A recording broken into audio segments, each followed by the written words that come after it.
Welcome to the Behind Closed Doors channel. Wishing you a peaceful day.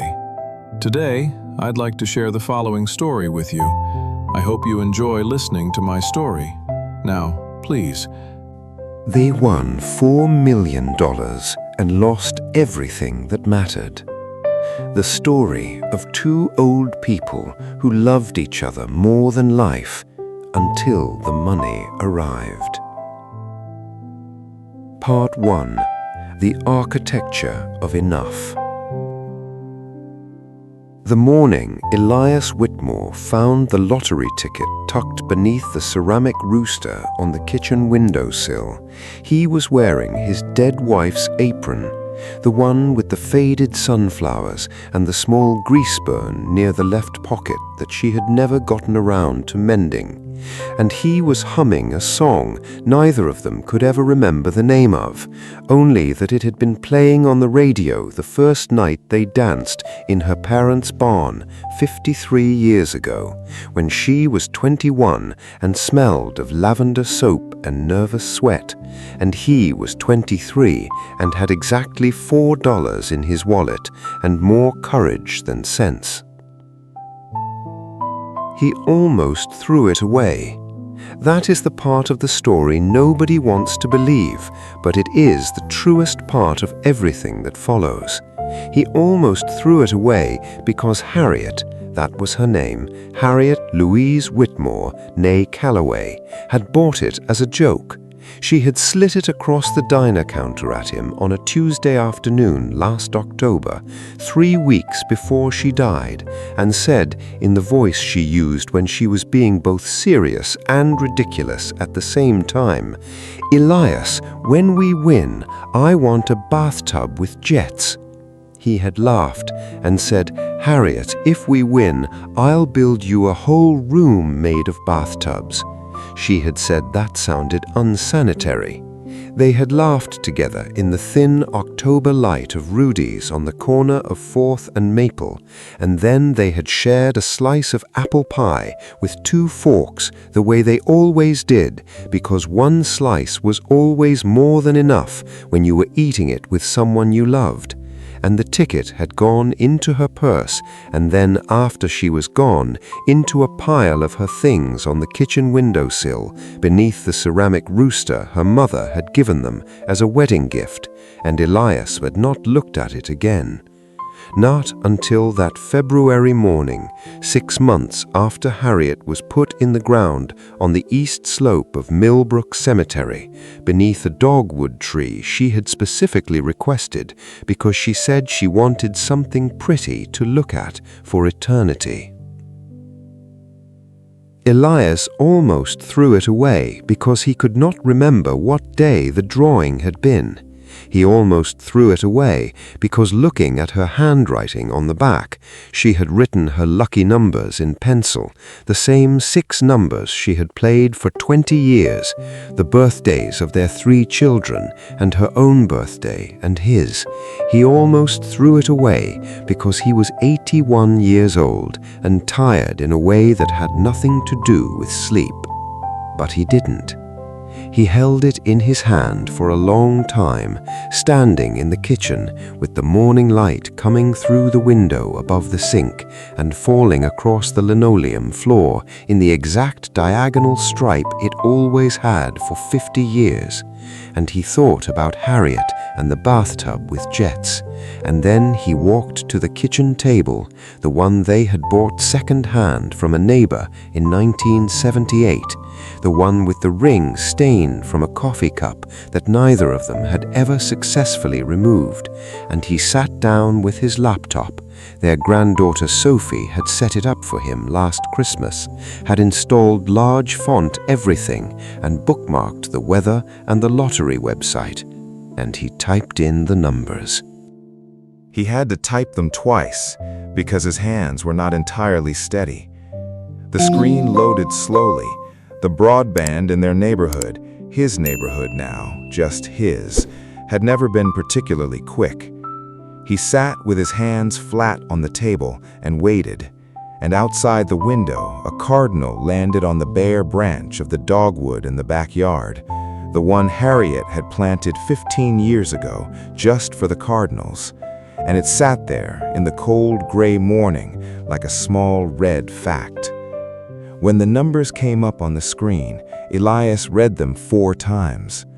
Then he got up, walked to the bathroom, and sat on the edge of the tub, not the kind with jets, just the ordinary kind they had lived with their whole married lives, and he put his face in his hands and wept for a very long time. Whether he was crying from shock or from grief or from something that was neither of those things but was somehow both, he could not have told you. He only knew that Harriet should have been there. She should have been standing in the doorway in her green bathrobe, leaning against the frame with her arms crossed, and that particular expression she had, the one mixed amusement with deep, unshakable tenderness. And she should have said something quietly extraordinary, as she almost always did in the moments when he needed it most. But she was not there. He was alone with $4,187,000 and the silence of a house that still smelled faintly of her lavender soap, even in February, even 6 months later, because the bottle on the bathroom shelf was not quite empty, and he had not had the heart to throw it out. Let me tell you who Elias and Harriet Whitmore were, so that you understand what was really at stake. They were not poor in the way that people sometimes romanticize poverty, as if it were a charming backdrop for virtue, a picturesque struggle that builds character in a clean and linear way. They were poor in the ordinary grinding way of people who work hard their whole lives and simply never get ahead of the expenses. Elias had been a machinist at the Ferris Metal Works on the edge of town for 34 years, and when the plant closed in 1997, he was 55 years old and a high school diploma and a skill set that the new economy had precisely no use for.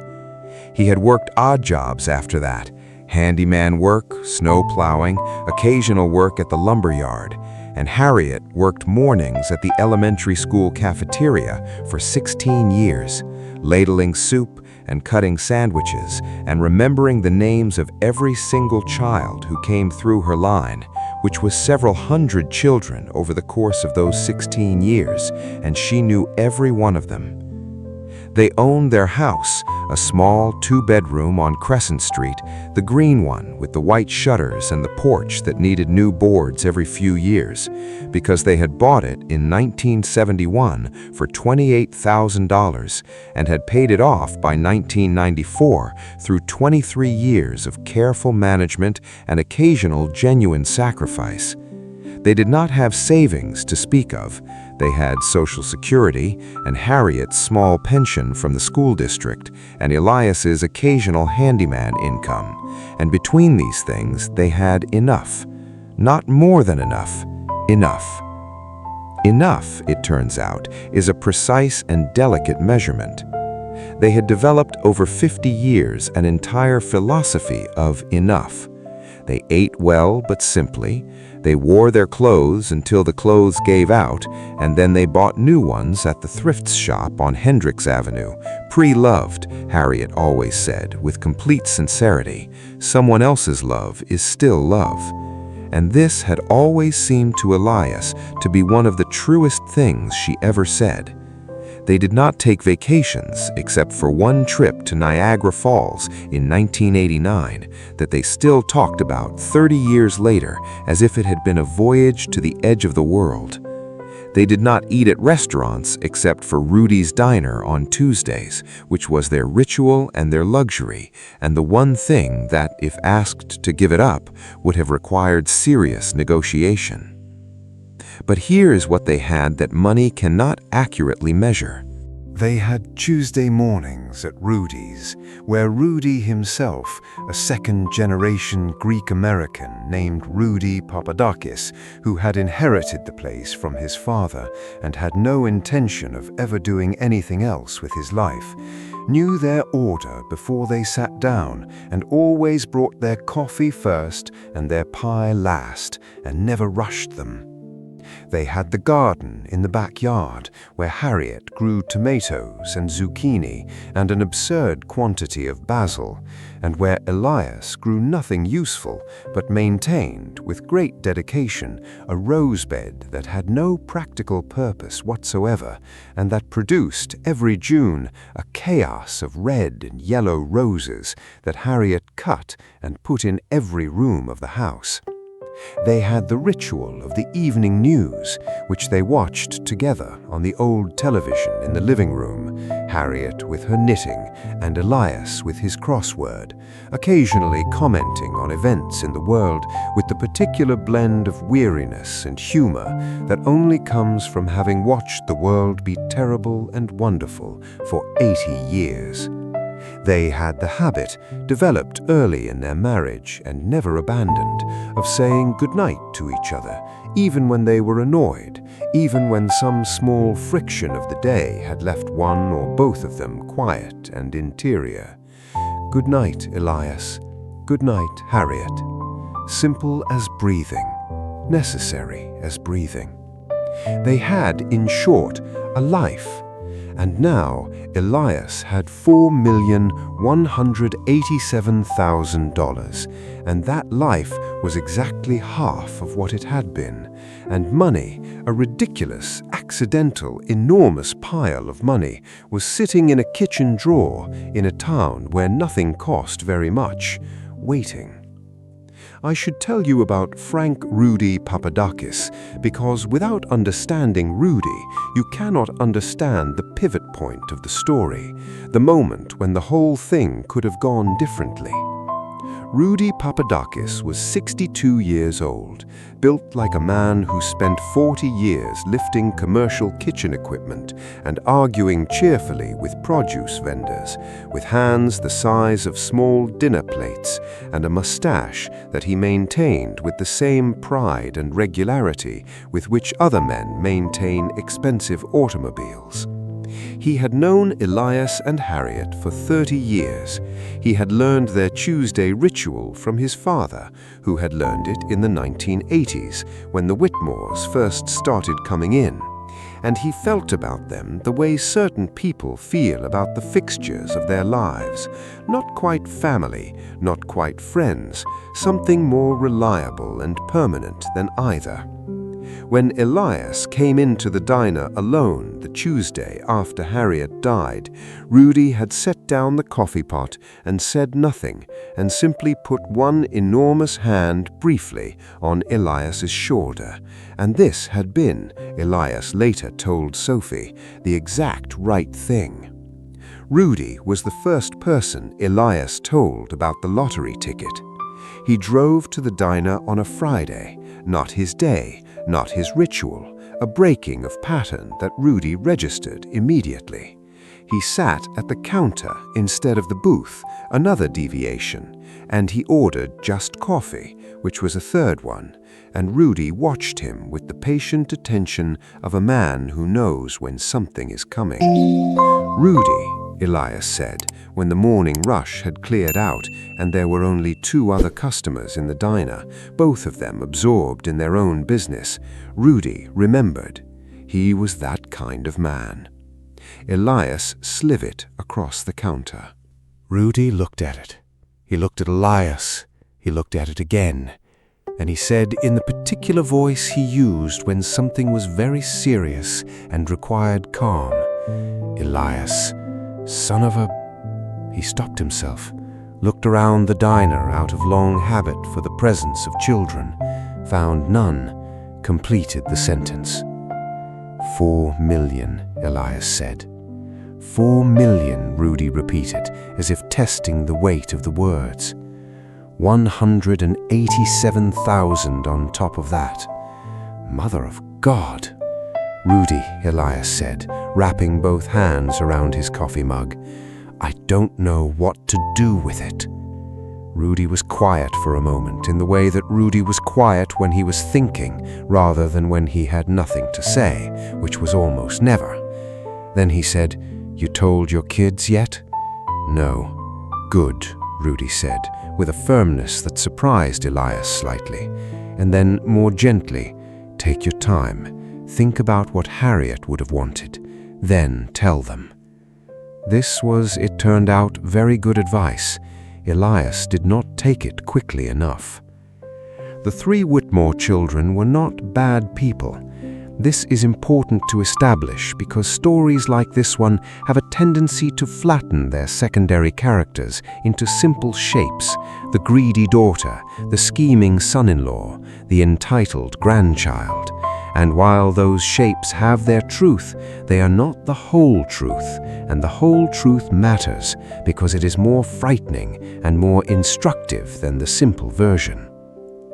Daniel Whitmore was 53 years old, the eldest, a contractor who had built a decent business in the decade since the recession by specializing in bathroom renovations and deck construction. He lived 20 minutes away with his wife Carol, a meticulous woman who ran the household's finances with a precision that Daniel admired and occasionally found exhausting. They had 2 college children. They were not struggling exactly, but they were stretched. 2 college tuitions, a mortgage refinanced at an inconvenient moment, a business that required more cash flow than it reliably produced. Daniel was a fundamentally decent man who had a capacity for financial anxiety that had always slightly eclipsed his other qualities. He loved his father genuinely. He had sat by his mother's bed in her last 2 weeks and held her hand and cried without embarrassment, which Elias had found very moving. Patricia Whitmore Holt was 49, the middle child, a dental hygienist who lived 45 minutes away with her husband Greg, a man whose primary hobbies were grievance and golf in roughly equal measure. Greg Holt had opinions about everything and expertise about almost nothing, a combination that made him exhausting at family gatherings but harmless in isolation. Patricia was sharper than Greg, quicker to assess a situation, and possessed of a protective instinct that was genuine but expressed itself under stress as control. She had been the child who managed things, the school schedules, the family Christmas, the coordination of Harriet's final weeks. She had earned through this management a certain sense of authority over family matters that she sometimes confused with ownership. Michael Whitmore was 46, the youngest, the one who lived farthest away, 3 hours in the city, and who had therefore been least present for the ordinary textures of his parents' lives and most idealized them from a distance. Michael worked in marketing, had been divorced once, and had a daughter named Sophie, who was 22, and the only grandchild with whom Elias had the kind of friendship that felt to both of them like genuine friendship. Michael was the most emotionally intelligent of the 3 children, and for complicated reasons that had to do with his distance and his sense of guilt about it, the least likely to assert himself in a family conflict. Elias loved all 3 of them with the uncomplicated love of a parent who has watched his children be, at various times, wonderful and difficult and disappointing and impressive, and has arrived, through the long accumulation of all those times, at a love that is beyond evaluation. He did not think of them as capable of what they became. This is also true of almost every parent in every story like this one. He told them on a Sunday, 6 weeks after he found the ticket. 6 weeks because he had spent that time doing what Rudy had told him to do, thinking about what Harriet would have wanted. He had thought about it carefully. He had sat at the kitchen table in the mornings with his coffee and talked to her, not in a crazy way, not imagining answers, just the habit of address, the muscle memory of 50 years of conversation, and he had tried to reconstruct her priorities. She had been a woman who believed in fairness, but not in mathematical equality. She had believed in helping people, but not in removing the satisfaction of their own effort.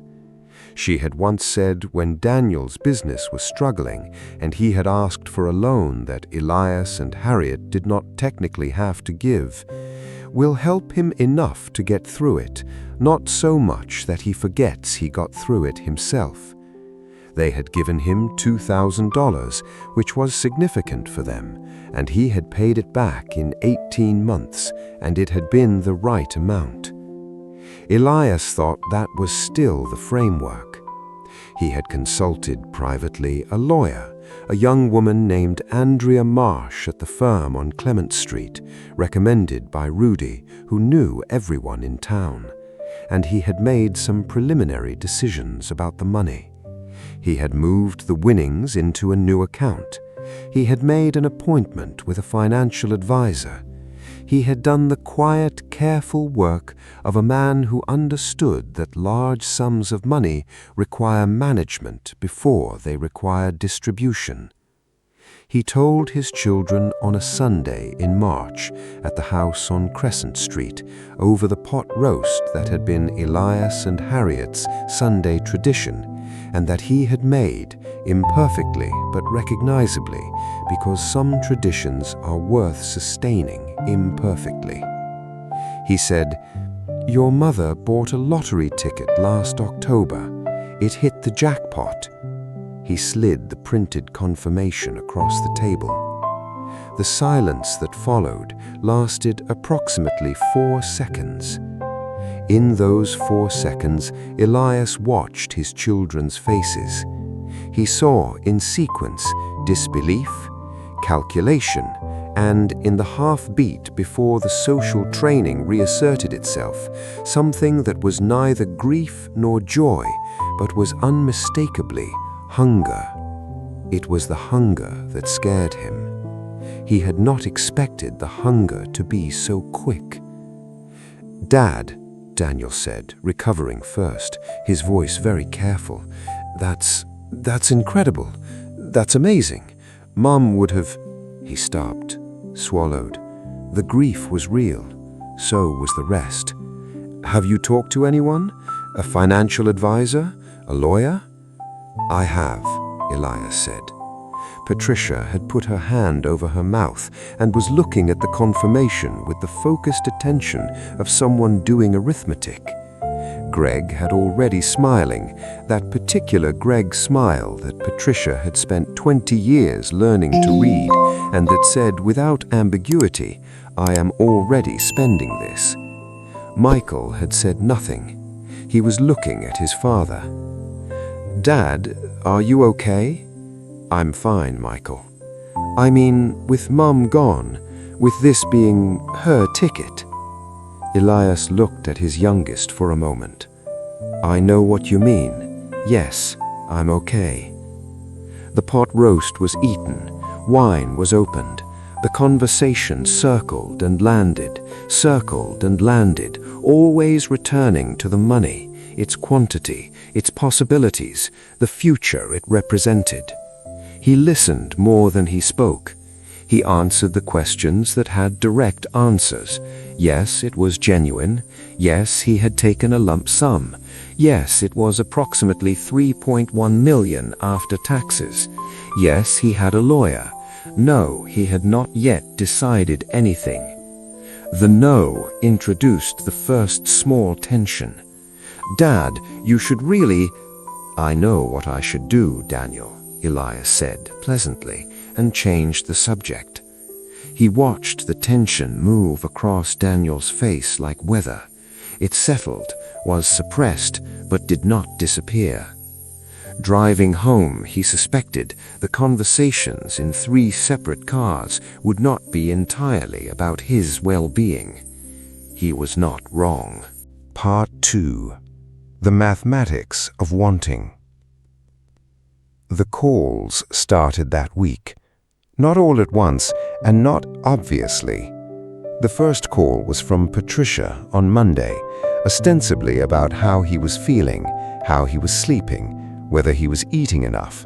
She had always been the child who expressed care through monitoring, but then, as if in passing, as if it were an afterthought to everything else, "Dad, Greg mentioned that there might be some tax considerations around gifting. If you were thinking about distributing some of it to the family, sooner might actually be better than later from a tax efficiency standpoint." The words tax efficiency had the particular quality of a phrase that has been practiced. "I was just thinking about you," she finished. The second call was from Daniel on Wednesday, with a proposal so clearly rehearsed that Elias could almost see Carol's handwriting in the background. The college tuitions. The amount was specific, $80,000. "Just a loan, Dad, if you'd prefer it that way." A loan, as if there were any universe in which Elias would demand repayment from his son. Michael's call came on Thursday and was different. He called to say that he had told Sophie about the lottery win, and Sophie had called Elias directly, not to ask for anything, but to say, "Grandpa, are you really okay? I'm worried about you." Elias had told her she could come for the weekend, and she had said she'd be there Friday evening, and he had felt for the first time in a week that the air pressure in his life had returned to something normal. Sophie Whitmore was 22, a recent graduate in social work who was currently living with 2 roommates and working at a non-profit that did housing advocacy, earning approximately nothing, and who had, in Elias's assessment, more sense than both of her uncles and her aunt combined. She was small and dark-haired like her father's side and had Harriet's laugh, the one that arrived without warning and was slightly too loud for polite company and was absolutely the most wonderful sound in any room. She had spent 2 summers in her teenage years in the house on Crescent Street when her parents' marriage was in its difficult period, and she had developed during those summers a closeness with her grandparents that had the quality of a bond forged under pressure. She arrived Friday evening with a backpack and a container of the lemon bars that she had learned to make from Harriet, and she sat at the kitchen table and looked at her grandfather with exactly the attention he needed. "Tell me," she said. He told her everything, not just the money, the calls, the calculations he had seen happening behind his children's eyes, the feeling of being studied rather than loved. And also, because Sophie was the kind of person you could tell everything, the other thing, the thing under the money, the grief that was still raw and the money had somehow made rawer, as if the lottery win had arrived like an intruder in the sacred space of mourning and made even that about itself. "She should have been here for this," he said. "I know," Sophie said. "She bought the ticket. She picked the numbers. She won this." "Grandpa," Sophie said carefully, "what do you want to do with it?" He looked at her. "What did your grandmother want?" Sophie thought for a long moment. The kitchen was quiet. The cardinal, or perhaps a different cardinal, was somewhere in the dogwood in the backyard, invisible in the dark. "She wanted you to be comfortable," Sophie said finally. "She wanted you to have the bathtub with jets, I think, even if she was joking. She wanted the kids to be okay. She would not have wanted anyone to be greedy." She paused. She would have thought about other people too. She always thought about other people. "Yes," Elias said. "She was specific about it, actually," Sophie said. "Last summer, we were talking. You know how she talked about everything when she was knitting, and she said something about the school district, about the lunch program. She said there were kids who didn't have enough to eat, and that it made her angry that a rich country couldn't solve that." Elias sat with this for a moment. The ceramic rooster on the windowsill watched them with its hand-painted eye. "She was right," he said. "She was almost always right." He laughed, the first real laugh since he had found the ticket, brief and painful and genuinely felt. "Don't tell Daniel that. He still thinks he won the argument about the garage." Nobody won the argument about the garage, Sophie said with authority. There was no winning that argument. It was a tie. It was not a tie. Your grandmother was right about the garage.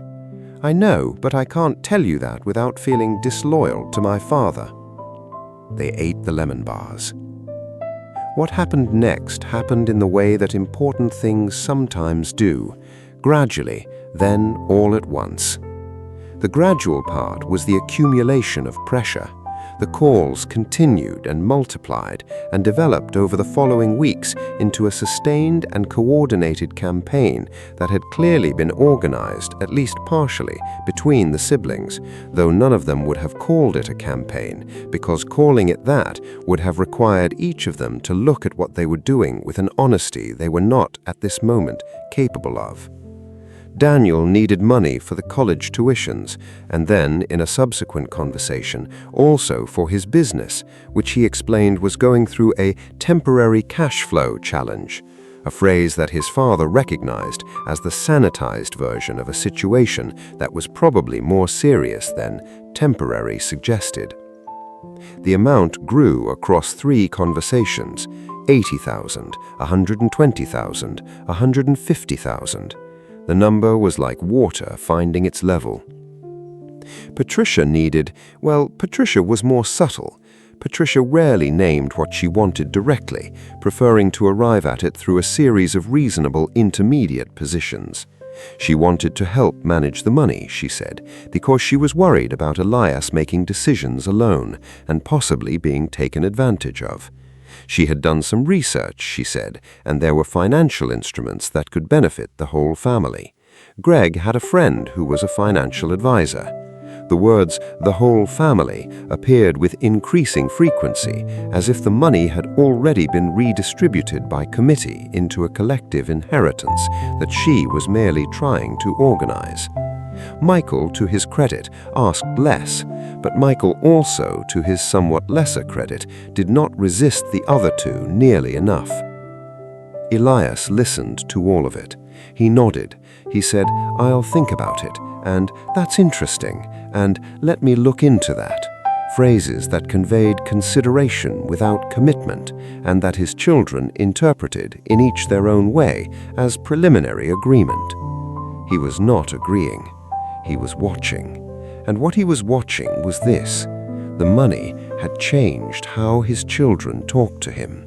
Not the obvious things, the requests, the proposals, the creative accounting, but the subtler things. The way Daniel's voice had acquired a new quality, a careful softness that was not quite the way you talk to your father, but the way you talk to someone whose goodwill you needed to maintain.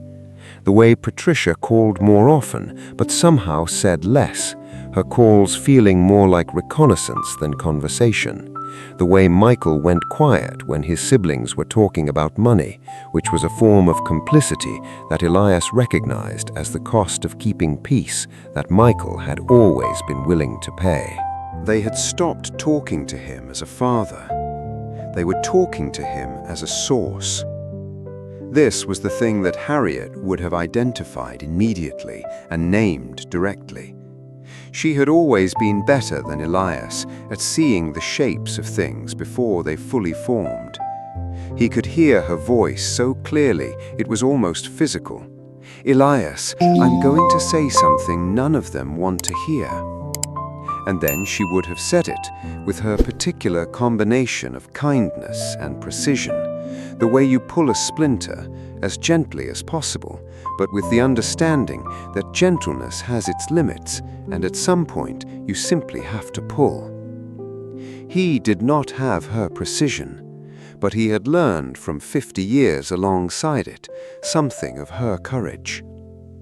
The all-at-once part arrived on a Saturday in May, 10 weeks after the family dinner, when Elias had invited all 3 children and their families to lunch at the house. He had prepared his announcement carefully, with Andrea, the lawyer, and with Sophie, who had been coming to Crescent Street most weekends, and who had, in Elias's private assessment, become the most reliable person in his life. He had thought about Harriet's framework enough, not more than enough, and he had made decisions.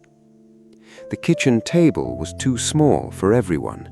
They ate in the dining room, which had been used perhaps 6 times since Harriet's funeral, and Elias had set it properly: tablecloth, the good plates, Harriet's blue water glasses, and made the Sunday pot roast again. Greg arrived 15 minutes late and made a joke about parking that nobody found particularly funny. Sophie sat beside her grandfather. The lemon bars were on the counter for after.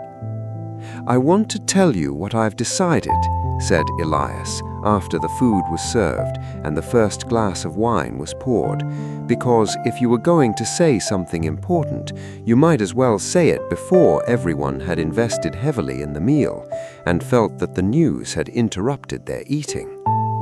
I've been working with a lawyer and a financial advisor, and I've made the arrangements I'm going to make." The table went still. "First, I'm giving each of you $50,000, not a loan, a gift.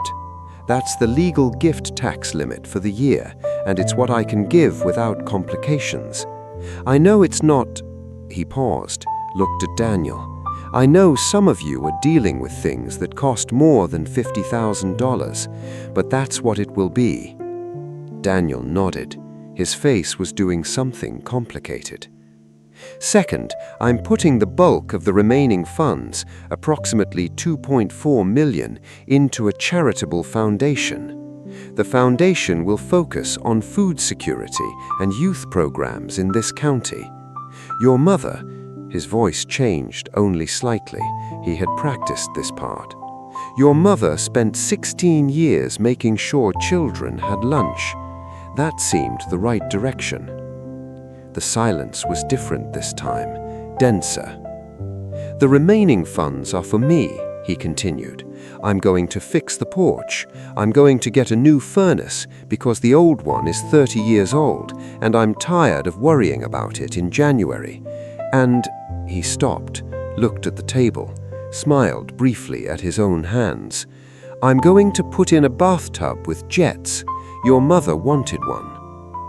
"Dad," said Patricia, with the quality of someone choosing her words from a drawer of sharp ones, "can we talk about this? Have you thought about—" "I've thought about it quite a lot, for 10 weeks. "The foundation—" Greg began. "Greg," Elias said, pleasantly, in the voice that Harriet had always described as his "I am being very polite right now" voice, "I'd like you to let me finish." Greg finished a piece of pot roast instead. "I know this isn't what everyone was expecting. I know some of you had ideas about what the money should do, but I want you to understand something."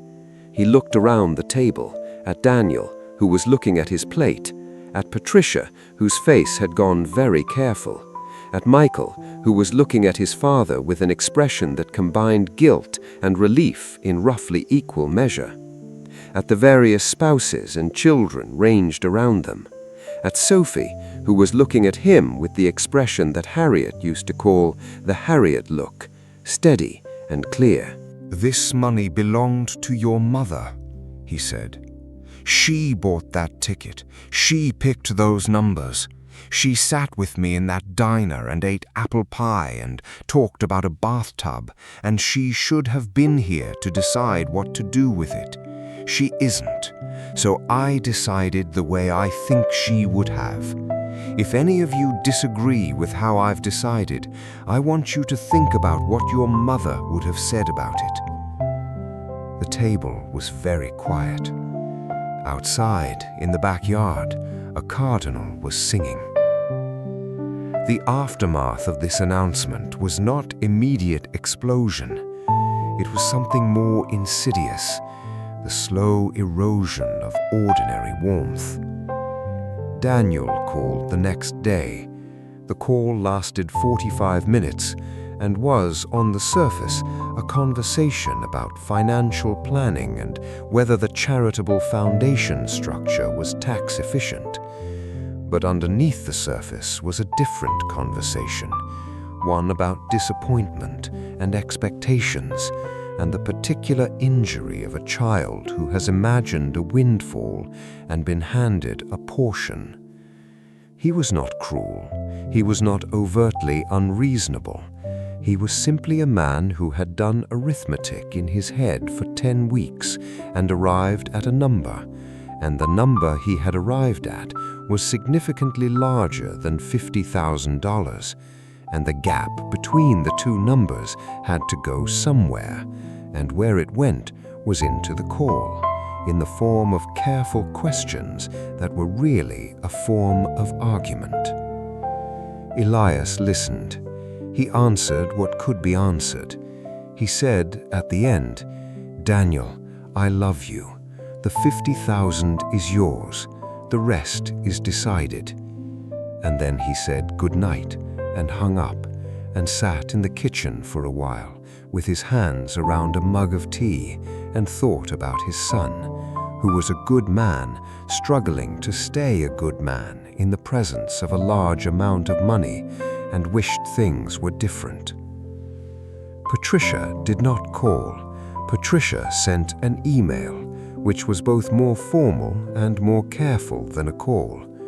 The email was 4 paragraphs long and covered, in order, concern for Elias's well-being, a question about whether he had considered long-term care costs, a suggestion that the foundation structure might not be optimal, and a sentence near the end that read, "I can't help feeling that Mum's wishes are being interpreted rather than honored, and that the family as a whole has not had adequate input into a decision that affects all of us." This sentence Elias read 3 times. He thought it was the most honest thing in the email, though not in the way Patricia intended it to be honest. The phrase, "the family as a whole," he noticed, had not included him in its count. Michael called 2 days after Daniel, and his call was different from both. He said, "Dad, I want you to know that I think what you're doing is right. I'm sorry for how the others are reacting." Elias thanked him. Michael said, "I'm also sorry I haven't been here more. I know I wasn't here for Mum the way I should have been." Elias said, "You were here when it counted, Michael," which was true and also kind, and both things were real. Then Michael said, "I told Patricia I thought Dad had the right to do what he wanted," and Elias heard in this both a genuine statement of support and also the particular exhaustion of a man who had been in a conversation with his siblings and had said the right thing, and it had not gone well. "How did that land?" Elias asked. "About as well as you'd expect," Michael said. Elias almost laughed. He resisted. "Michael, I'll tell you what your mother would have said. She would have said, 'Do the right thing and let people be angry about it. The anger goes away. The right thing stays.'" Was she right about that? Elias thought about it honestly, about 80% of the time. What happened to the family in the 2 months after the lunch announcement is best understood not as a sudden fracture, but as the progressive revelation of cracks that had always been there, that the money had not created, but had illuminated with a brightness that made them impossible to ignore. Daniel and Carol stopped coming to Sunday dinners, offering excuses, the kids' schedules, work, the long drive that had not previously been obstacles.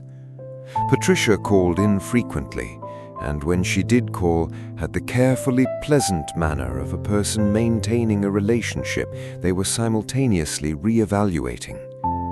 Greg was reportedly telling people at the golf club that Elias had been influenced in his decision-making, a phrasing that stopped just short of the word incompetent while gesturing in its direction. Michael drove up once a month. Sophie came almost every weekend. These were the people who came through the door of the house on Crescent Street and sat at the kitchen table and drank coffee and talked about ordinary things and laughed at the crossword clues that defeated Elias's Thursday solving. And their presence was, to Elias, the precise measurement of what the money had revealed. Not who loved him and who didn't, because all his children loved him in their way, but who could love him and not be stopped by it. The money had been a test that he had not administered, and that had not been fair, and that his children had not known they were taking, and the results were what they were. One evening in June, Elias was sitting on the porch, the new porch, the boards freshly replaced by a local carpenter named Theo, who had done very good work and had accepted the payment without the complicated expressions that accompanied financial transactions with his family, when Sophie arrived for the weekend. She sat in the other chair, the one that had been Harriet's, and they watched the light go off the neighborhood and said nothing for a while, which was a comfortable nothing. "How are you really?" she asked. He thought about it. "Lonely," he said, "but not because of the money. I was already lonely. Because of Grandma.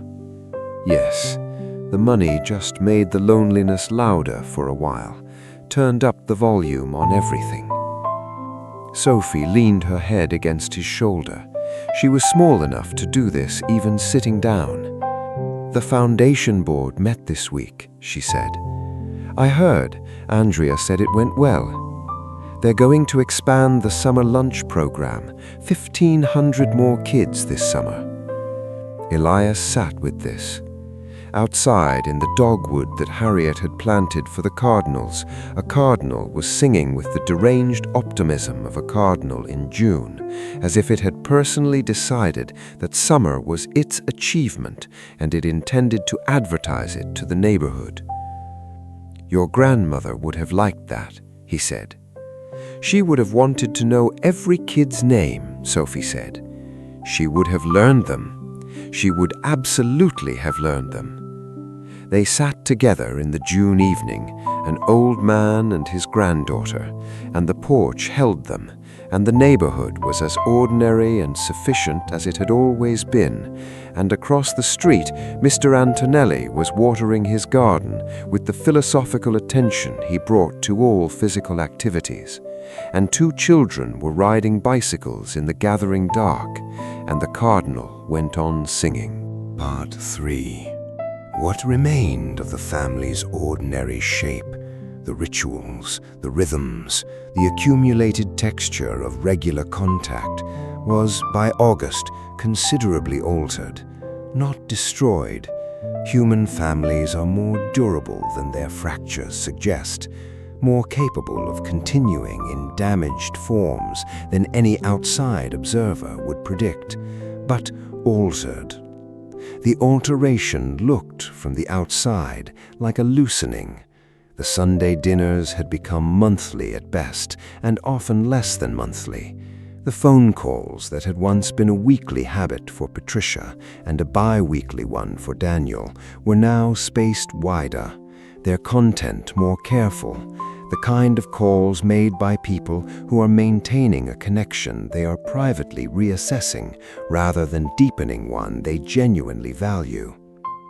Greg had, at a 4th of July gathering, the kind of gathering that happens because families continue to observe the ritual of gatherings even when the warmth within the rituals has diminished, made a comment, intended as a joke, about the Whitmore Foundation, with a slight emphasis on the word foundation that was designed to register disapproval with deniability. Nobody laughed. Greg had the expression of a man who has made a joke he fully intends to stand behind. Elias had looked at Greg for a moment, steadily, and then said, "The foundation is named for Harriet. It's called the Harriet Louise Whitmore Fund for Children." He had said it without particular emphasis, which made it more effective than emphasis would have been. Greg had said, Right, yes, of course, and eaten his hot dog. The new furnace had been installed in late June, and Elias's first experience of not lying awake in July worrying about what the furnace would do in January was more pleasurable than he had anticipated. The bathtub with the jets had been installed in late July by Theo, the carpenter's brother, who did plumbing and who had the same capable quality. The first time Elias used it, on a Tuesday evening after a day of physical work in the garden that had told him things about his 81-year-old back that he had not needed to know, he had sat in the hot water with the jets running and the bathroom door closed and the small shelf above the tub holding Harriet's lavender soap, and he had said aloud to no one and to her, "There you go, Harriet." The silence answered him the way silence does, completely, fully, without substitution for what it was not.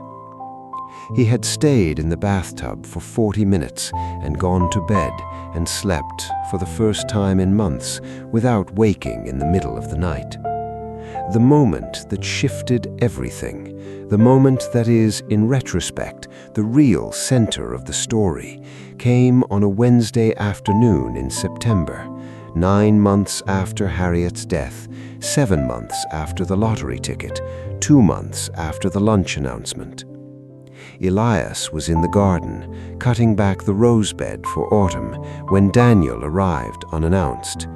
He came around the side of the house.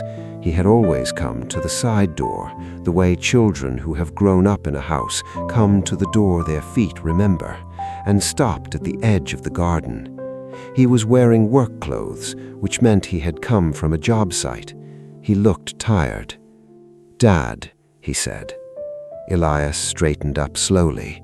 His back made a statement about the activity he had been engaged in. "Daniel." There was a silence. In the silence, Elias watched his son. Daniel was 53 years old, the same age Elias had been when the plant closed, and he had in this moment the look of a man who has driven somewhere with the intention of saying something and has arrived and found the thing harder to say than it had seemed in the car. "I came to apologize," Daniel said. Elias waited. "I handled this badly. After the dinner, the calls, I was thinking about money when I should have been thinking about you." He stopped, looked at the rose bed, at the work Elias had been doing. "Carol said I was acting like you'd already died and we were fighting over the will. She wasn't wrong." He looked back at his father. "I'm sorry, Dad." Elias considered this for a moment with the full weight of consideration it deserved. Daniel was a good man who had behaved poorly and who knew it, and who had driven 20 minutes to say so, which was not nothing. It was, in fact, considerably more than many men in his position would have done. "Come inside," Elias said. "I'll make coffee." They sat at the kitchen table, the one with the ring stain, under the ceramic rooster. Elias made coffee with the ordinary deliberateness of a man who has been making coffee for 60 years and has no intention of rushing it. "Your mother was going to leave each of you $50,000, Elias said, setting the cups down. "Did I ever tell you that?" Daniel looked up.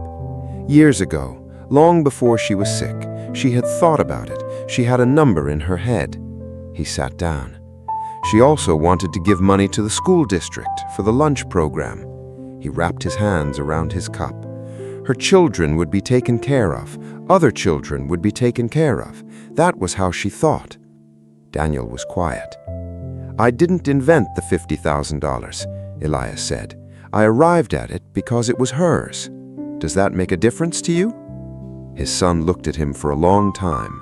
The kitchen held them both in its ordinary afternoon light, the dust motes moving slowly through the September air, the ceramic rooster impassive and decorative and entirely without opinion.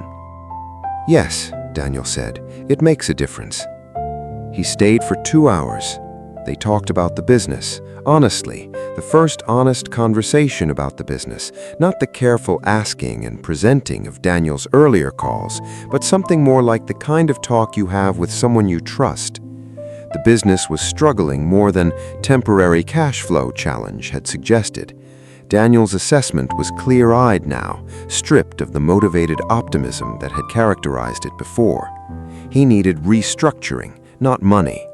Elias, who had known something about the difficulty of building a livelihood in this economy, had some things to say about it that were useful, and Daniel listened in the way you listen when you are not also listening for something else underneath the words. Before he left, Daniel stopped in the doorway and looked at the new porch boards under his feet. "Nice work," he said. "Theo did it. Good carpenter." "He is." Daniel was a contractor. He knew a good carpenter.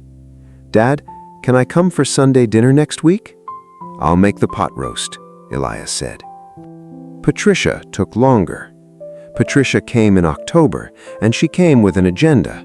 She was constitutionally unable to arrive anywhere without one, but the agenda was gentler than Elias had expected, and somewhere in the middle of it, over the kitchen table and the coffee that he made while she arranged her thoughts, the agenda ran into something it hadn't accounted for and fell apart. "I've been thinking," she said, then stopped, started again. "I've been talking to Sophie." Elias raised an eyebrow. "Sophie told me about a conversation she had with Mom last summer about the lunch program." Patricia looked at the table. "I didn't know Mom had talked about it. I knew she cared about it. Obviously, she worked there, but I didn't know she'd been thinking about it as something to do with money." She paused. "It changes it for me, knowing it was hers." Elias watched his daughter. She had Harriet's hands, he had always thought, practical and capable, and the same shape at the knuckles, a detail of inheritance so small that nobody but a parent would notice. "Greg was out of line," she said, "at the 4th of July. A pause. "He knows it. He apologized to me. I'm telling you because he should probably tell you himself, but he's—" She made a gesture that summarized Greg with a kind of tired accuracy. "Greg is Greg," Elias said, generously. "Greg is Greg," she agreed, less generously, but with what might have been, under close examination, a note of affection. "Trish," Elias said, using the name he had called her since she was a toddler and almost never used as an adult, which gave it a different quality when he did. "I know you managed everything for your mother at the end. I know you were the one who was there, who coordinated, who made the decisions when she couldn't. I haven't said this enough. Thank you." Patricia looked at him for a moment with the particular expression of a person who is trying to maintain their composure because they have not expected to need it. "I needed to do it," she said. "I needed to be useful. I didn't know how else to—" She stopped. "I couldn't sit with her and just be sad. You could do that. You could just be there and hold her hand, and it was enough. I couldn't do that. I needed to manage something." Elias nodded. "I think I've been managing the money for the same reason," she said, "because if I'm managing something, I'm not just sitting with the fact that she's gone." The kitchen held this statement for a moment respectfully. "She's gone," Elias said simply. "No amount of managing is going to change that." "I know," Patricia said. She stayed for 3 hours. She did not mention the foundation or the financial structure. She looked at the new bathtub and said it was very nice. She found the lavender soap on the shelf and stood very still for a moment, and Elias gave her the moment and did not fill it. She came back the following Sunday, without Greg, for the pot roast. She and Daniel sat across the table from each other with the careful cordiality of siblings who are in the process of returning from somewhere uncomfortable and have not fully arrived yet. Michael was on the phone. Sophie was there, passing bread, making the particular kind of conversation that smooths surfaces without demanding anything more. It was almost ordinary. It was not quite ordinary.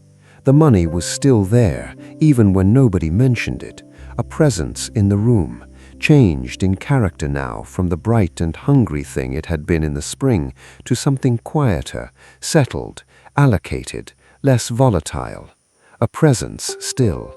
The texture of the family had been altered, and you could feel the alteration in the slightly wider spaces between sentences, the small extra care that had been introduced into transactions that had previously not required care. But ordinary things were happening inside the altered texture. People were eating pot roast and drinking wine and talking about ordinary things. Daniel's business, which was beginning its restructuring. Patricia's eldest daughter, who was applying to nursing school. Michael's apartment, which needed new windows. The ceramic rooster watched from the windowsill with its unchanging eye. One Tuesday in October, Elias drove to Rudy's diner and sat at the booth, his booth, Harriet's booth, the corner one that Rudy always had free for them, because some spaces are held by custom beyond the requirements of commerce. Rudy brought the coffee without being asked. He brought one cup. Then, with a characteristic combination of practicality and sensitivity, he brought the pie, apple, 2 forks. Elias looked at the 2 forks for a moment. "Force of habit," Rudy said, already turning back toward the counter. "Rudy," Elias said, "leave it." Rudy looked at him. "Leave the 2 forks." Rudy left them. Elias sat in the October light of the booth that held 50 years of Tuesday mornings and looked at the empty seat across from him and the coffee and the apple pie and the 2 forks, and he understood something about the nature of rituals, that they are not diminished by the absence of a participant, that they can hold an absence without being invalidated by it, that eating apple pie with 2 forks when only one of you is there to eat it is not a sad thing, but a true thing, a form of accounting, a way of insisting that the full measure of what was is included in the tally of what is. He ate the pie. He left the 2nd fork clean. He tipped Rudy $20, which was more than the pie cost, but appropriate to the circumstances, and Rudy nodded once and said nothing, which was also appropriate to the circumstances. Driving home on the October roads through the town that had held his life for 81 years, Elias thought about what the money had done and what it had not done. It had fixed the porch and replaced the furnace. It had put jets in a bathtub that Harriet would have loved. It had provided, through the foundation that bore her name, 1,500 additional lunches for children who needed them this summer, and would provide more lunches next summer, and the summer after, and indefinitely into a future that Elias would not be around to see entirely, but that would go on being fed with some small portion of Harriet's luck for as long as the foundation held. It had not fixed his family. It had broken something open in his family, some fault line that the money had found and illuminated with a terrible clarity. But the breaking open had also been, in a way that was not comforting exactly, but was true, an important thing, a revealing thing. He knew more now about his children than he had known before, not less of them, but more truly, the way you know a person when you have seen them under pressure rather than only in the easy weather of ordinary life. Daniel was a good man who could, under financial stress, lose his way and find it again. Patricia was a woman whose love expressed itself as management and who could, when the management fell away, still love. Michael was a man who did the right thing and was exhausted by doing it in the company of people who didn't, which was its own kind of integrity. Sophie was her grandmother. That was the simplest and truest summary. Sophie was the person in the family who inherited Harriet's way of seeing, the clear-eyed practicality, the instinct for other people's experience, the particular quality of attention that made you feel when Sophie was looking at you that you were being seen rather than assessed. She was 22, and she would grow into herself over the years, and some things would change and some things would not. And the things that would not change were the best things. Elias made a mental note to tell her this. In November, the Harriet Louise Whitmore Fund for Children announced its first grant cycle. The grants went to 7 organizations in the county: the school district's lunch program, 2 food banks, a summer youth employment program, a mentorship initiative for kids aging out of foster care, a program that distributed school supplies at the start of each school year, and a small community garden project that provided both food and something more than food to a neighborhood that had more of neither than it should. Andrea Marsh sent Elias the announcement by email. He printed it out. He was a man who still printed things that mattered, and he tacked it to the refrigerator with the magnet shaped like a lighthouse that Harriet had bought at Niagara Falls in 1989 and that had lived on this refrigerator ever since. Sophie came the following weekend and saw it. "Grandpa," she said. "Read it," he said. She read it. Her face went through several things that she did not try to hide because she had not, like her grandmother, developed the habit of hiding the things her face chose to say. "The school district is going to put up a plaque in the cafeteria. It'll have her name on it." Sophie looked at him. "She would have pretended to be embarrassed by that," he said. "She would have said she didn't need a plaque. Then she would have gone to look at it 3 times in the first week." Sophie laughed, the laugh that Harriet's laughed too, loud and too sudden, and absolutely the right sound for the moment. She absolutely would have. "I'm going to the dedication in the spring. Will you come with me? Try to stop me." Daniel and Carol came to Sunday dinner with Daniel's eldest son, Finn, who was 20 and home from college for a weekend, and who had the easy humor of young men who have not yet discovered their own complications. Finn ate 3 helpings of pot roast and asked Elias about the new bathtub. Sophie had apparently mentioned the jets with enthusiasm, and Elias explained with a deadpan seriousness that Finn eventually recognized as intentional the engineering principles of jet propulsion in the context of therapeutic bathing. "Grandpa, are you making this up?" "Some of it," Elias conceded. "Which parts?" "The parts about the submarines." Finn looked at his father for confirmation. Daniel shrugged with the expression of a man who has long since been able to tell. "Your grandfather has always been hard to fact-check." "Your grandmother always said I had an excess of imagination," Elias said.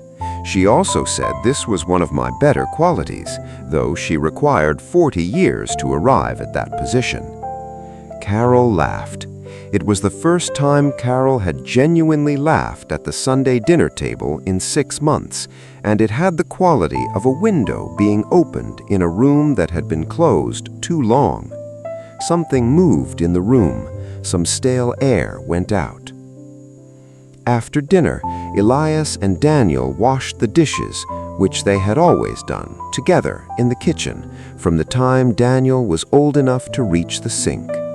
The domestic ritual had a different quality than it had in the spring, quieter, easier, the silence between them less weighted. "The restructuring is going well," Daniel said, handing Elias a rinsed plate. "I heard, Sophie told me." He stacked the plate. "She follows everything. She's like Mom that way." "Yes." "Dad," Daniel said after a moment, I want to be on the foundation board, if there's space. I know I don't deserve it after how I—" "You were a board member from the beginning," Elias said. "I put your name in the original documents." Daniel went still. "Also Patricia's. Also Michael's." Elias handed him a rinsed pot. "It's your mother's foundation. It belongs to the family. I was just waiting for things to calm down before I told you." Daniel dried the pot for a long time. "Dad," Daniel said finally, "you're a complicated man. Your mother always said so. She meant it as a compliment. I know she did. I also know she meant it as a description." He accepted another wet dish. "We were married for 53 years, Daniel. I knew exactly what she meant." In December, the Crescent Street house put up its Christmas lights for the first time in a year. Elias had not been able to manage them in the first December after Harriet's death, had driven past the house every night, noting their absence the way you note a missing tooth with your tongue, unable to stop and unable not to notice. This year, Sophie had come the first weekend of the month, and they had put them up together, him directing from the ground and her on the ladder, and she had gotten the timing wrong on the third string, and the clip had slipped, and she had very nearly fallen, and his heart had done the complicated parental thing, and she had not fallen, and they had both stood for a moment in the particular aftermath of a near miss, catching their breath. "I'm fine," she said. "I know," he said. "You looked terrified." "I was." She climbed back up. The lights went up. From the street, in the early December dark, the house on Crescent Street looked the way it always had, the small green house with the white shutters and the porch, the kind of house that has been lived in for a long time, which is to say, the kind of house that has been loved for a long time, which are not quite the same thing, but are closer than most people admit. Michael arrived that evening with wine and a kind of tentative cheerfulness that had been increasing incrementally over the autumn as the family cautiously found its way back to something like its shape. He stood at the porch and looked at the lights. "Mum's going to think these are too bright," he said, and then caught himself and stood for a moment in the catching. "She always said that," Elias said from behind him in the doorway. "Every year, she always said they were too bright, and then she sat in the living room and looked at them through the window for 2 months because she loved them." Michael turned around. His face was doing what faces do when they are trying not to do too many things at once. "Come in," Elias said. "Sophie made lemon bars." The charitable foundation held its first public event in February, exactly 1 year after Elias had found the lottery ticket under the ceramic rooster. The event was a lunch, fitting because it is always fitting when the form of the tribute matches the shape of the tribute, held at the community center on Walnut Street, attended by the staff and recipients of the 7 funded organizations, by the foundation board, Elias and his 3 children, and Andrea the lawyer, and Rudy Papadakis, who had been added in November because Elias had decided the foundation needed someone on it who had the instinct of a person who had spent 40 years noticing whether people had enough to eat, and by Sophie, who was not on the board, but had shown up with a notebook and the air of someone who intended to be useful. There was a photograph of Harriet on the wall, the one from their 40th anniversary, her in the blue dress that had been Elias's favorite, laughing at something that was not in the frame, alive in the particular way she was alive in all the best photographs of her, which was the way of a person to whom existing is an active choice rather than a default condition. Elias stood in front of it for a long time. "She looks like Sophie," Daniel said, coming to stand beside him. "Sophie looks like her," Elias said. "That's the direction of it." They stood together, father and son, in front of the photograph of the woman who had held them both in different ways for all of their lives. "I've been thinking," Elias said. "About what?" "About the garage," Daniel said.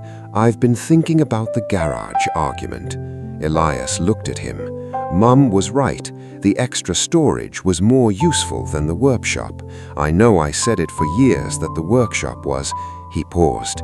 "She was right." "Yes," Elias said. "You knew?" "I always knew, but she could only win an argument every 5 years or so, or it stopped being amusing." Daniel laughed, a surprised, genuine laugh, and after a moment Elias laughed too. And the laughter had the quality of something released from a long holding, like a breath you have been keeping because you were afraid the exhale would change something, and the exhale comes and nothing bad happens, and the air is simply cleaner. The lemon bars were excellent. Rudy ate 3 of them and said so with the sincerity of a man whose relationship with food was professional and deeply personal, and who did not compliment lightly. Sophie said she would give him the recipe. Rudy said his mother had a lemon bar recipe that was excellent. Sophie said she would give him the recipe anyway. Rudy said she was very confident for a 22-year-old. Sophie said she was aware. Elias watched this exchange from across the room and thought that Harriet would have found it delightful.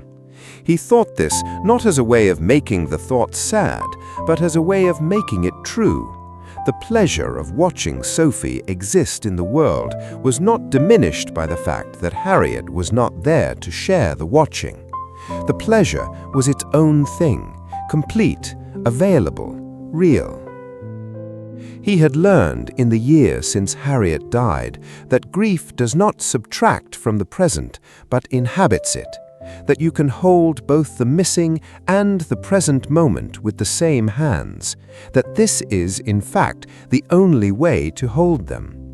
You carry the grief, and you also eat the lemon bar, and both of these things are happening to the same person at the same time, and neither one cancels the other. This is not a comforting lesson, it is simply a true one. Late in the afternoon, when the event was winding down and people were putting on their coats and finding their bags and saying their goodbyes in the comfortable lingering way of people who have been together long enough to be reluctant to leave, Elias found himself standing alone for a moment by the window that looked out onto Walnut Street. February, grey sky, bright cold, the specific flat light of a midwinter afternoon, a woman walking her dog, 2 children running towards something out of frame, the ordinary movement of an ordinary town in ordinary time. He thought, this is what the money became. Not the bathtub with the jets, though the bathtub was real and useful and exactly right. Not the foundation plaque in the school cafeteria, though that was real too, and he intended to stand in front of it in April and feel whatever he was going to feel. This, a room full of people eating lunch because children needed lunch and someone had decided that money was for that. The cardinal in the dogwood, the 2 forks on the diner table, his son saying the words, "Mom was right," with the particular relief of someone who has waited too long to say them. His granddaughter giving a lemon bar recipe to a man she had met 3 hours ago with the complete confidence of a person who knows that generosity is not a finite resource. This is what the money became. Rudy appeared beside him with 2 cups of coffee. "Good event," Rudy said. Yes, she would have liked it. Very much. They stood together in the winter light, 2 old friends, because that is what they were in the end. Friends in the way that shared years and shared tables make people friends, and drank their coffee and watched the street. "Elias," Rudy said, after a while. "What?" "You know the second fork." Elias looked at him. "Every Tuesday you leave it clean.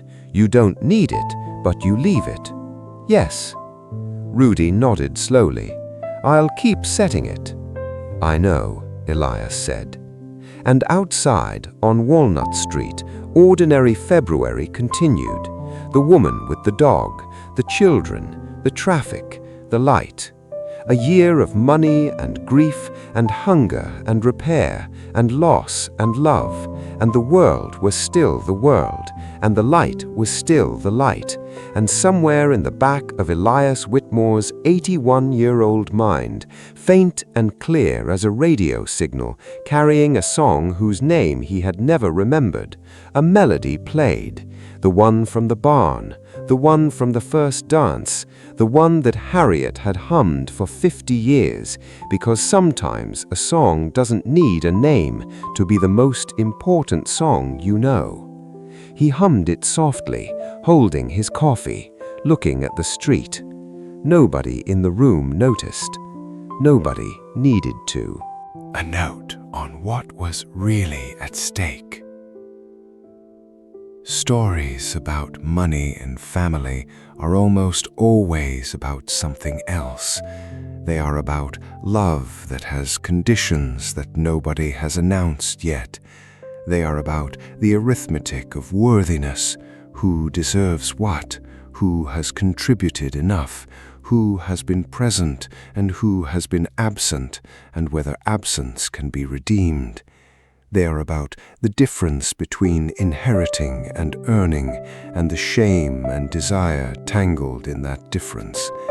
They are about parents and children and the complicated transaction of care, who cared for whom, how much, what is owed. The money in this story did not cause the hunger it revealed. The hunger was there before, in the distance Daniel kept from his own financial anxiety, in Patricia's need to manage what she could not change, in Michael's careful compromise between his conscience and his peace. The money found these things and turned them up. But here is the other thing money does, the less discussed thing. It makes clear, by contrast, what is not about money. Sophie was not about the money. Sophie came to Crescent Street on weekends before the ticket was found and after, with or without the foundation, with or without any of it. She came because she had loved her grandmother and loved her grandfather, and the house on Crescent Street was the place where she had, at 15 and 16 and 17, learned something about what a good life could look like, and she was not going to stop learning it just because money had complicated the atmosphere.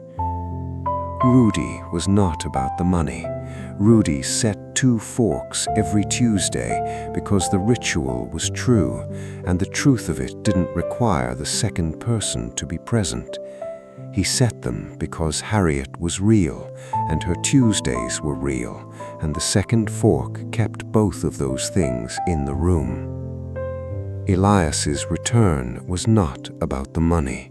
Elias returned because Carol had told him the truth about himself, and he had listened, which is the act of a man who can still grow, and he had driven 20 minutes and said, "I'm sorry," without reservation, which is the act of a man who has not yet fully lost what matters.